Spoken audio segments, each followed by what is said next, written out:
thing that anyone should do if they're thinking about scanning their own film is do a cost analysis against how much film they shoot. And I say that because most film photographers are taking their film, their negatives, to professional labs to be developed. And these labs will say, hey, I just developed your film. Do you want me to scan it for you? And these shops will vary from all sorts of different prices, from like $8 to $15 per roll for various resolutions, like high, medium, low, and even the high resolution I feel like usually isn't that high. But that's the option that most people are looking at for scanning their films. And if you do 10, 20, 30, 50 rolls, that really adds up. But on the other end, getting your own scanner, there's a lot of money up front. It's, anywhere from like $200 to like $800, depending on the quality of scanner that you want to get.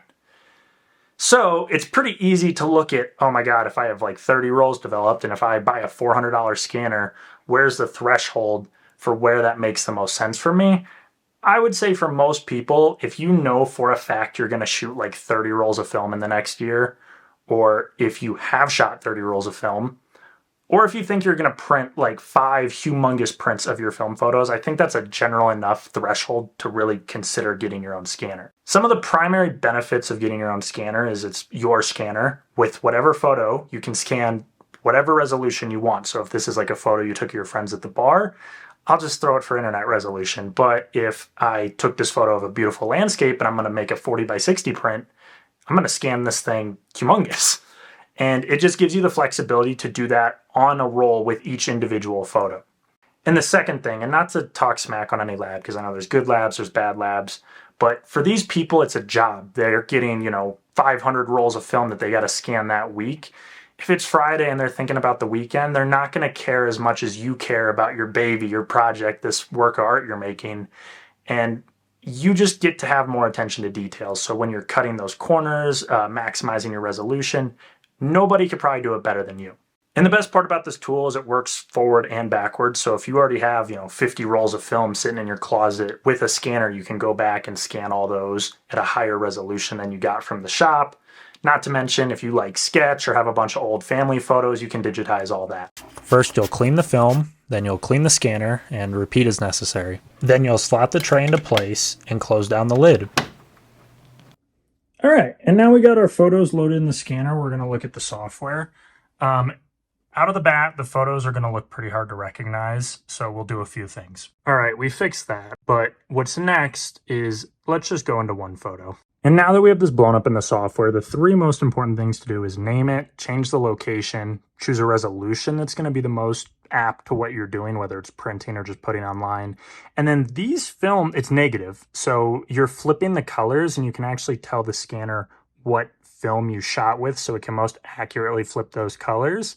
I do prefer, though, if I have time, to go through all the different stuff and see if there's a color combination that I like more for the photo I shot. So this is 4 times speed waiting for a single scan at half the max resolution. It takes 55 seconds in full time, which if you multiply 36 photos on a full roll of film by 55 seconds for half the max resolution, that's 36 minutes at least. At least the scans are good quality though.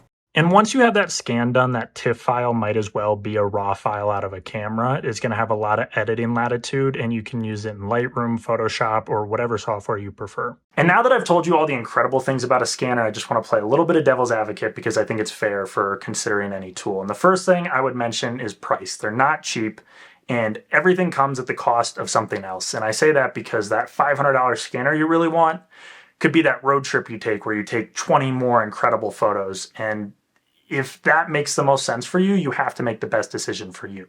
Second thing I will say is that do not underestimate how much time it takes to scan your own film. 36 shots, pretty big roll, but for me, that could take anywhere from like 1 hour to 2 hours, depending on if I'm like watching videos while I do it, or if I'm like really pushing myself to get through that roll as fast as possible. It's rare, but I know that some people have more money than time. And if you have a great shop and it makes more sense, totally just pay the $10 every time, get your incredible scans, and go about your life with way more time. The third thing to consider, and I actually think this is the most important, is that whoever made the printer also made the scanner. And the thing you need to understand about these people is not once did they consider making a positive experience when using their product.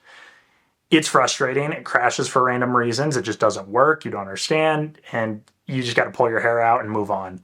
And as someone who's worked in tech for like 5 years, I just look at it as a lot of friction and it's really annoying. But like my dad just bought a scanner for digitizing all of our childhood photos, and I already know I'm gonna have to do it for him. I know he's gonna lose his mind because it really is that annoying. But it is doable if you are determined. I really think you can scan your film photos to a lot of benefit. Does this perfectly lay out the pros and cons to all of it? No. I think for most people who are pretty serious about shooting film photos, just get one. I know it sucks, but that cost over time, it really adds up. And having the control and the care in your hands, I think is worth it for most people who just want to make sick photos. I hope that can help you make a determination on whether getting a scanner to film your film makes sense for you. Not to mention, you can do other weird stuff like double exposures, like in the scanner, like just lay two film rolls on top of each other. You can do, people do scanner art. You can do it with sketches and drawings, digitize all your receipts because you're so good at taxes. But more than anything, I just hope this video helped, and cheers.